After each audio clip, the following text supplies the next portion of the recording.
Guys, gue mau cerita nih. Anggap aja gue seperti kawan kalian yang sedang curhat.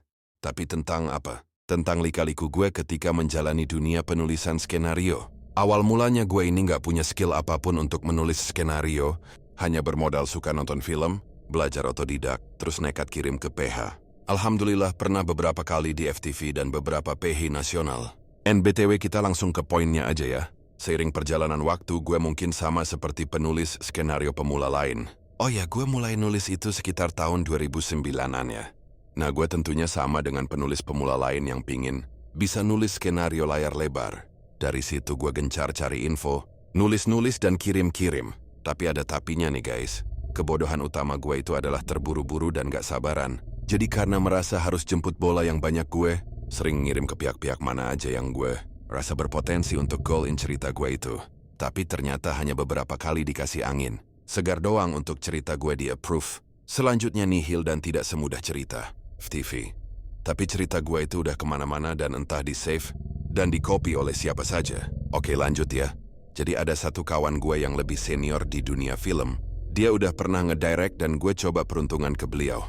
Akhirnya disuruhlah gue nulis cerita horor dengan set salah. Satu daerah di timur negeri ini. Itu sekitar tahun 2017-an lah. Nah, akhirnya dengan semangat 45 gue mulai nulis. Premisnya adalah mahasiswa yang sedang KKN untuk mencari tanaman.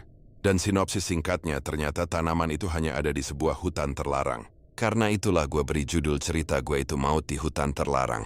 Meskipun pada akhirnya ada alternatif lain seperti Lost in Devil dan sebagainya. But whatever.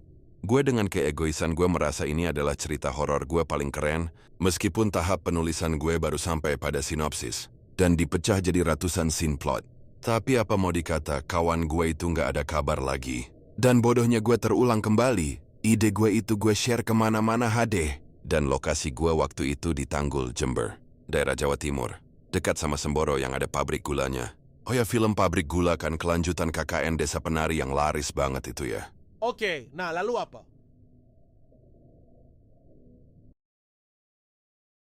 Ya lalu HP gue tempat nyimpan tulisan ini sempat error dan di-service. Masih daerah-daerah tempat tinggal gue itu. Tepatnya arah ke Semboro, Jember. Tapi itu bisa saja keterangan nggak penting sih. Cuma bisa jadi penting kalau dikatkan. Dengan perasaan gue bahwa KKN Desa Penari itu ada kemiripan dengan cerita gue ini. Oh ya? Ya tapi mirip aja emang kenapa? Biasa itu. Kalimat klise yang sering didapatkan oleh penulis pemula yang kegedean pede dan ngerasa tulisannya bagus.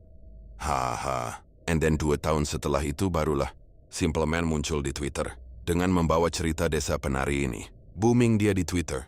Dan pandangan gue pribadi ya, ini termasuk hal yang ganjil di negeri. Ini kalau ada penulis yang menyamarkan identitasnya, khususnya penulis cerita film. Kalau pakai nama samaran, jauh dari keramaian dan sebagainya mungkin masih bisa diterima. Tapi sampai jadi misteri dan tidak bisa diketahui. Sama sekali gini yang aneh aja menurut gue. Dengan cerita tentang latar belakangnya, yang juga agak seperti karangan bebas.